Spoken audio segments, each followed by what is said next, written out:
Oi pessoal, tudo bom com vocês? Então, tá eu aqui mais uma vez junto com vocês. Nós estamos nos reunindo agora, não fisicamente, mas espiritualmente e virtualmente, para a gente poder bater um papo, para a gente poder falar um pouquinho.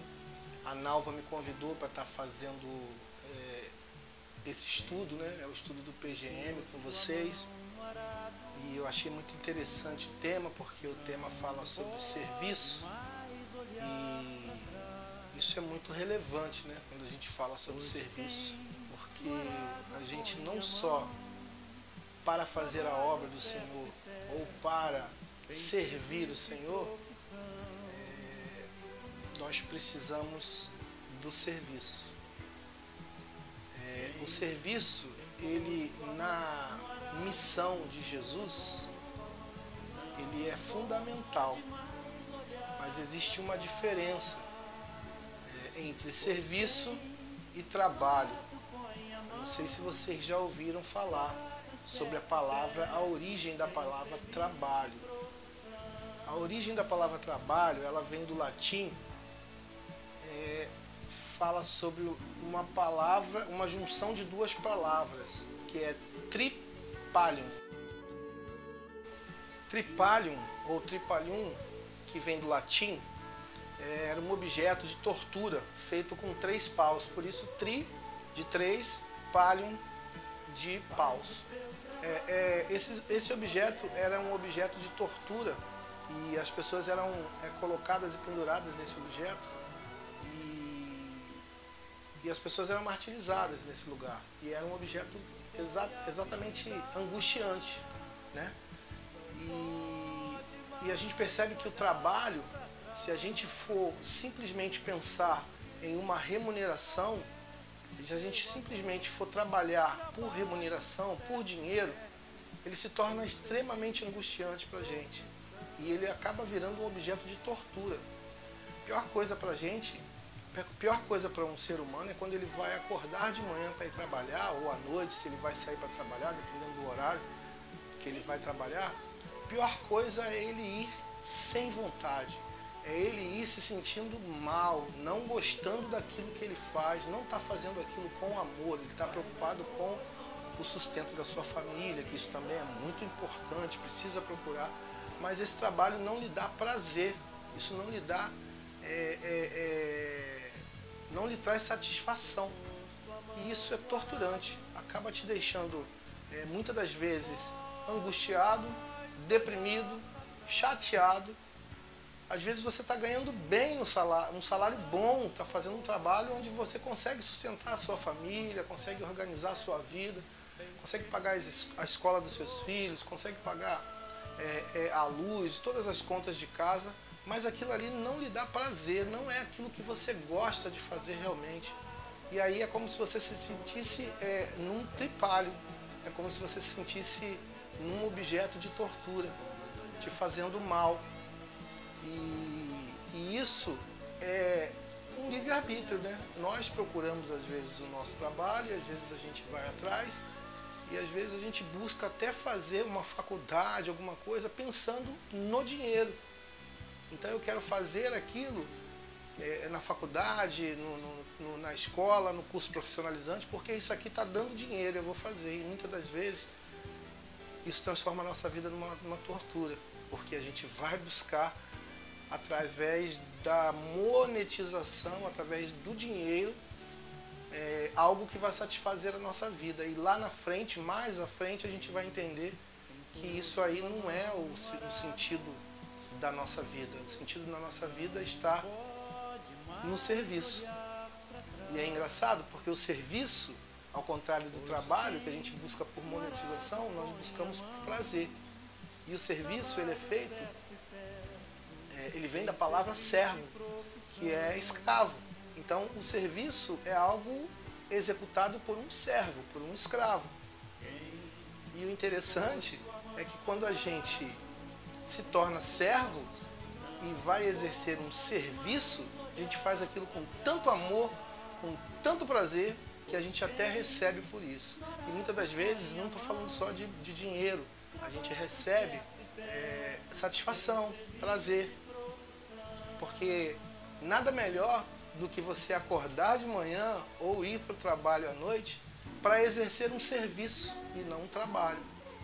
Porque a palavra trabalho, ele é muito colocada no nosso dia a dia, mas ela é misturada, né? Às vezes a gente acha que o trabalho é a coisa boa. A coisa boa é o serviço. O serviço é você executar uma tarefa com prazer e com amor. E aí, Jesus nos chamou para o serviço. Nós fomos salvos por Jesus para uma obra, para fazer um serviço. E é isso que a gente vai estar falando é nisso que a gente vai estar falando hoje. Vai estar falando um pouquinho sobre a nossa missão. A nossa missão. Muitas das vezes a gente acha que a missão do homem, ela é pregar o Evangelho. A nossa missão não é pregar o Evangelho. O Evangelho é a nossa submissão. Nós fazemos isso porque nós temos um modelo a ser seguido e esse modelo tem uma missão e nós somos submissos a ela. Então, isso vem por osmose. A gente vai fazendo e a gente vai pregando o Evangelho. Mas esse pregar o Evangelho, a forma como a gente vai pregar o Evangelho, é em todos os lugares. É um estilo de vida. E esse estilo de vida, ele está relatado, ele está implícito, ele está ramificado, enraizado no serviço. Porque o serviço, ele, como um estilo de vida, tudo que a gente faz é para a honra e glória de Jesus. Eu demorei muito para entender que a minha vocação, ela não estava no trabalho ou em fazer um monte de coisas, ao mesmo tempo para poder suprir as coisas. E eu vejo, eu sou uma pessoa bem agitada, quem me conhece sabe, vocês me conhecem, sabe como eu sou agitado, mas eu percebi que a minha vocação não estava no trabalho, a minha vocação estava no serviço, no servir a Deus. E aí quando a gente entende qual é a nossa vocação, qual é o nosso papel no reino, como fazer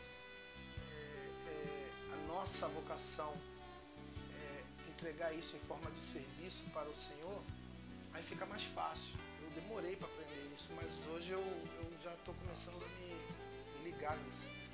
E assim, é mais ou menos assim. A nossa missão é de anunciar o Evangelho, é de pregar o Evangelho, né? Lá em Marcos 16, capítulo 15, vai falar isso, né? Ide por todo mundo e pregai o Evangelho e anunciai o Evangelho. Então a nossa missão é anunciar.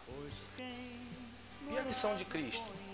A missão de Cristo é salvar, né? Olha só o que diz lá em Romanos capítulo 10, versículo 5.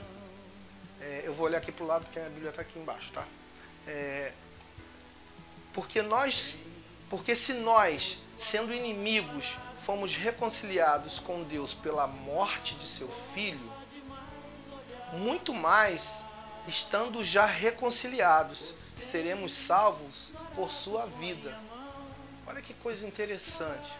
Está falando de que nós seremos salvos pela morte de Jesus, mas nós também seremos salvos pela vida de Jesus. Isso é muito interessante. Quando a gente fala de salvação pela morte de Cristo, a gente está falando lá da cruz, do Calvário. É Jesus, o Deus, né, sendo morto, o Cristo sendo morto, e ele vai lá e nos resgata, né, nos compra de novo é ótimo, nos compra e nos retira lá do inferno, da morte eterna, e nos resgata. Mas ele também nos salva pela sua vida. E aí quando fala da sua vida, está falando de Jesus ou de Nazaré, Jesus homem, né? Então quando a gente olha para o modelo Jesus, o modelo de serviço de Jesus, o modelo de serviço a ser seguido, a gente percebe que Jesus de Nazaré é a nossa forma, né? A gente precisa tomar a forma de Jesus. E a forma de Jesus nada mais é do que o serviço. E qual é a missão? A missão da igreja.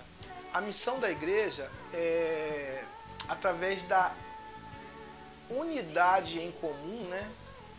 Comunidade é uma unidade em comum.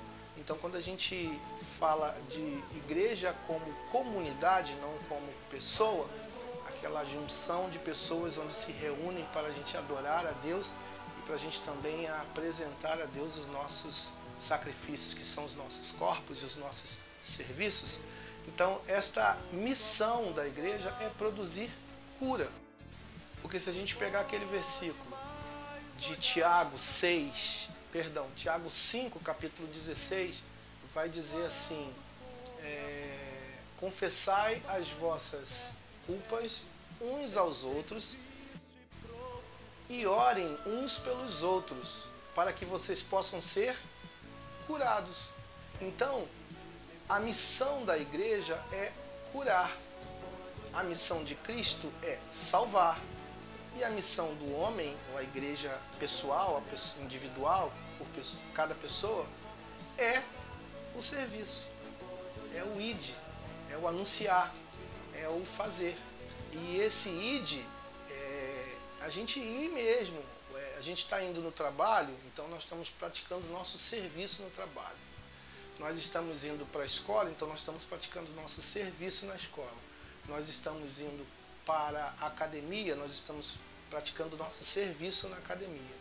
E é interessante que quando a gente está ligado nisso, Deus vai sempre nos dar oportunidades para a gente estar falando, para a gente estar anunciando.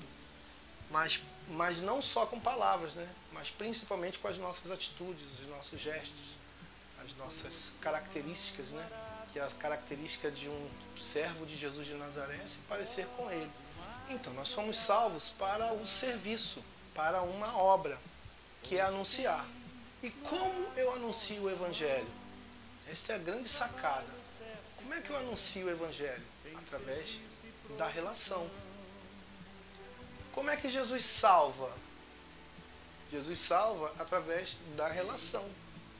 E como a igreja cura? A igreja cura através da relação. Então, quanto mais a gente se relaciona com Jesus, mais ele nos salva. E esse Jesus, tanto o Jesus Cristo, quanto o Jesus de Nazaré. Jesus Cristo nos salva quando a gente o aceita. Mas Jesus de Nazaré nos salva quando a gente se relaciona com ele. Porque à medida que nós nos relacionemos com ele, nós vamos estar mais parecido com ele. E quanto mais parecido com ele, mais as nossas cargas, as nossas doenças, os nossos fardos, e aí as nossas maldades, tudo isso vai ficando para trás. E aí nós vamos sendo salvos de todas essas coisas todos os dias, através de Jesus de Nazaré. E foi aqui que a minha metanoia aconteceu. Aqui que a minha mente se expandiu. Eu percebi que o serviço foi uma criação de Deus para que nós pudéssemos ter relação, para que nós pudéssemos nos relacionar. E não só com Deus, mas também com a gente mesmo. E aí é interessante que isso me fez perceber que o trabalho, quando eu vou trabalhar simplesmente, eu não me sinto tão realizado quanto eu exerço quando eu estou exercendo um serviço. Então o serviço ele vira um estilo de vida para o cristão.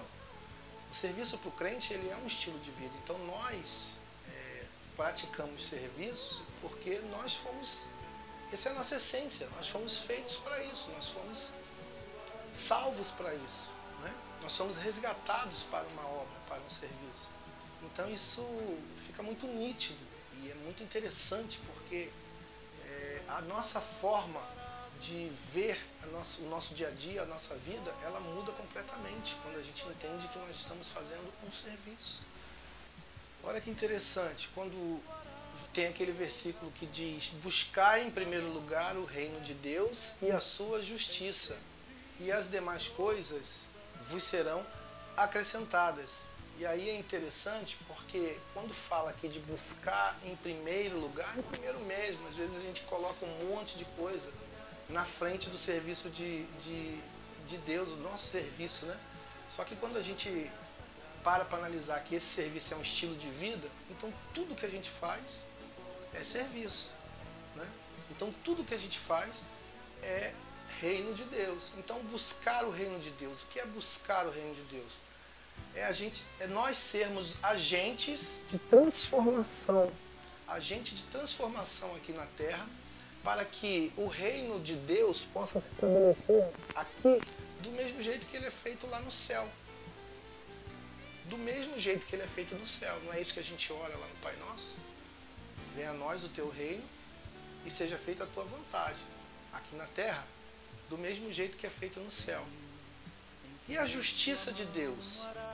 A justiça de Deus aqui, ela também pode ser traduzida como retidão. Então assim, é buscar o reino de Deus, é sermos um agente de transformação do reino de Deus aqui, através de uma retidão, segundo os padrões desse Deus. E quais são os padrões desse Deus? Ele colocou em Jesus de Nazaré. Jesus de Nazaré é o modelo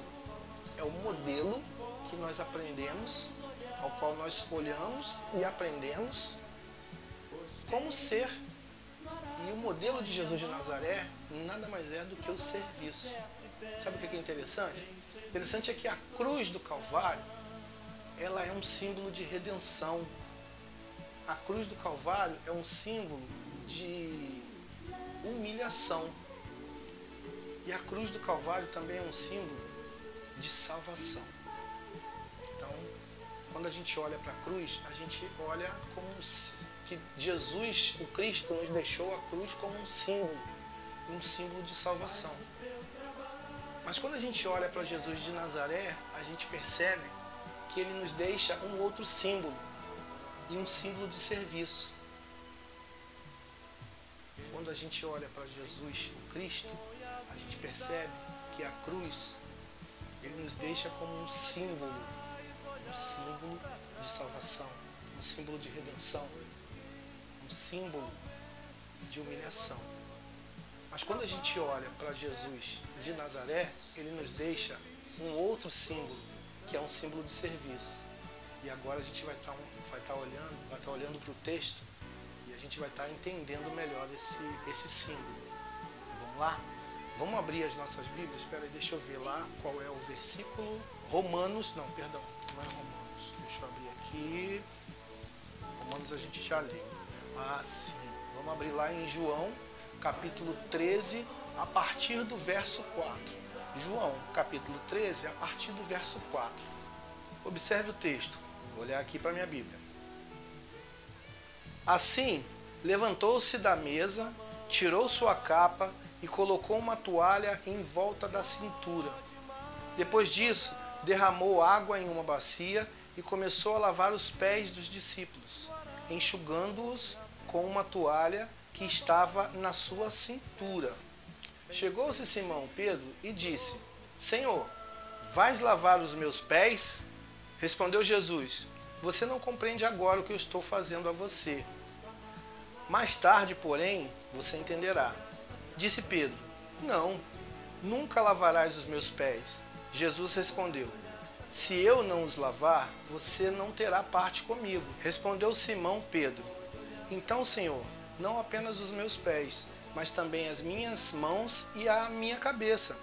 Respondeu Jesus: Quem já se banhou precisa apenas lavar os pés. Todo o seu corpo já está limpo. Vocês estão limpos, mas nem todos, porque ele sabia quem iria traí-lo, e por isso ele disse que nem todos estavam limpos. Quando terminou de lavar-lhes os pés, Jesus tornou a vestir a sua capa e voltou ao seu lugar. Então lhes perguntou: Vocês entendem o que eu fiz a vocês? Vocês me chamam de mestre e senhor, e com razão, pois eu sou. Pois bem, se eu sendo senhor e mestre de vocês, lavei os seus pés, vocês também devem lavar os pés uns dos outros. Eu dei o exemplo para que vocês façam como eu lhes fiz. Aqui ele faz um trocadilho de palavras. Jesus ele faz um trocadilho de palavras. Os discípulos, ele diz que os discípulos o chamam de mestre e Senhor. E aí quando ele vai colocar a palavra que ele diz, ele fala: vocês me chamam de mestre e Senhor, e eu realmente sou. Se eu sou Senhor e mestre, ou seja, ele inverteu aí, né? Era mestre e Senhor, e ele fala: eu sendo Senhor e mestre, vos dei um exemplo para vocês fazerem igual. E aí, essa troca, a gente compreende que Jesus está falando muito ali sobre obediência.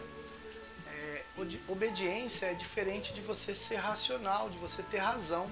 Obediência, às vezes, não passa pela sua razão, passa pelo que você é. Se você é servo, você obedece. É diferente quando uma pessoa fala assim: olha, não coloque o dedo na tomada, porque se você colocar o dedo na tomada, você vai tomar choque. Então é razoável para que você não coloque o dedo na tomada, porque se você botar o dedo na tomada, você sabe que vai tomar choque. Agora, diferente é quando você tem todo o conhecimento de pesca, você tem todo o conhecimento do mar, você tem todo o conhecimento, você passa a noite inteira pescando, e aí Jesus vai e fala para você: ó, joga as redes do outro lado. Aí você fala: pô, cara, Jesus, está de brincadeira, eu conheço o mar, eu conheço tudo de pesca, esse mar hoje não está para peixe, não tem condição de pescar. Mas só que é o seguinte, pela tua palavra eu vou obedecer. Então ali a gente percebe uma obediência que não passa por uma razão, porque racionalmente Pedro jamais jogaria aquelas redes onde Jesus mandou lançar. Mas ele lançou porque ele reconheceu o Jesus ali, não como Deus, né? Não como Deus, mas como uma pessoa religiosa que ele precisava obedecer. Então ele obedeceu. Então, quando Jesus fala que ele é Senhor e Mestre, ele está dizendo o seguinte: o Mestre, ele ensina, e aí ele passa pela razão. O Senhor, ele fala e o servo obedece. E aí quando o Senhor fala que ele é Senhor e Mestre, ele diz o seguinte: olha, primeiro você me obedece, depois eu vou te explicar. Primeiro eu vou exercer sobre a sua vida a soberania. E aí, após essa soberania, a partir do momento que você caminha comigo, a partir do momento que você tem relacionamento comigo, a partir daí eu vou começar a te ensinar. E aí você vai entender os porquês, e aí você vai entender a razão. Então só é razoável com Deus a partir da obediência. Então a obediência de Deus que ele quer de nós é uma obediência de servo, é uma obediência para o serviço. Interessante que no Instituto Crisan eu aprendi a exercer o meu serviço através da minha vocação. Só aí eu pude perceber que o tamanho do fardo que o trabalho me proporcionava. E aí, a partir daí, eu troquei esse fardo com Jesus de Nazaré. E aí passei a exercer um serviço. E aí eu passei a ter muito amor e muito mais vontade de fazer a minha vocação. Porque eu sei que eu estou fazendo com muito amor. E isso me dá muito prazer. Eu tenho ido nesse processo aí de pandemia, todos têm percebido que o Instituto Crisan tem realizado. E eu percebo que assim, Deus nos quer dispostos.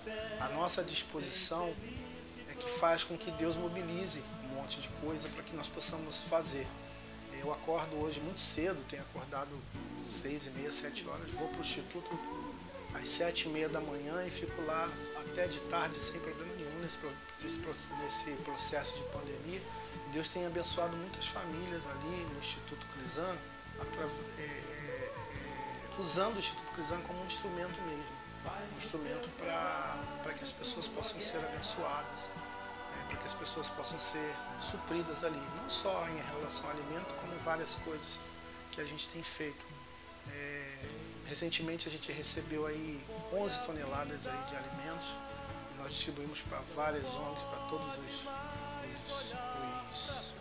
centros de recuperação da prefeitura. Nós também conseguimos distribuir para 27 ONGs. A gente recebeu lá atrás, na época da Páscoa, aqueles ovos de Páscoa, que vocês não sabem. Nós recebemos álcool gel, nós recebemos aí massas, né, um caminhão de massas aí para a população, também para outras ONGs também, que nós ajudamos a abençoar. Recentemente nós fizemos também um link aí da Rede DOR com o Hospital de Nova Iguaçu, através da nossa irmã Elaine, lá da Assistência Social. E aí a gente conseguiu fazer com que a Rede DOR pudesse ajudar ali o Hospital de Nova Iguaçu com vários equipamentos caros aí, muito importantes para esse momento de pandemia. Nós também conseguimos, através do Dados do Bem, que é uma iniciativa deles também, da Rede DOR, fazer um link também com a Secretaria de Saúde, para que nós pudéssemos trazer para Nova Iguaçu a tenda para poder fazer os testes do Covid, não só os testes do Covid, estamos também trazendo inteligência através desse aplicativo Dados do Bem. Eu até peço para os irmãos estarem baixando esse aplicativo e respondendo os questionários, porque isso é muito importante para Nova Iguaçu. A gente está trazendo, através do Dados do Bem, eles estão trazendo a inteligência para poder mapear esse vírus aí, essa pandemia. A gente tem conseguido lá as nossas certificações, a gente está agora na campanha da pintura. Tudo isso é serviço, gente. Tudo isso é para a honra e glória do nosso Senhor Jesus mesmo. E a gente entende que serviço como estilo de vida, ele nos deixa felizes. A gente se torna escravos felizes, né? Porque isso nos liberta, nos dá a liberdade. É engraçado porque às vezes a gente tem que ser escravo para se sentir livre. É muito importante, é muito interessante o Evangelho. Serviço como uma forma de adoração, né, ao Senhor. Enquanto a gente está fazendo serviço, a gente adora, porque tudo que a gente faz é para a honra e glória dele. Serviço como forma de submissão e obediência. E serviço como forma de amor ao outro, né? Amor àquele que nos é próximo, aquele que é o nosso irmão. Eu acho que é isso que eu queria passar. Espero que esse estudo possa te tocar, né? Tocar na sua vida, tocar na sua mente, e que possa expandir, assim como eu, a questão da metanoia, né? A expansão de mente, para que nós possamos utilizar o nosso serviço realmente como um estilo de vida, que nós possamos entender que buscar primeiro o reino de Deus e a sua justiça é ser agente de transformação, e agente de transformação através do serviço, através da toalhinha que Jesus nos deixou como símbolo. E aí eu agradeço a todos aí pela oportunidade de mais uma vez estar com vocês, e todos possam estar conscientes aí que essa pandemia está processo muito difícil aí no Brasil e nos Estados Unidos. São os países aí que mais estão com problemas em relação a isso, e nós possamos estar orando para que isso possa estar passando, em nome de Jesus. Tá bom, irmãos? Fiquem com Deus.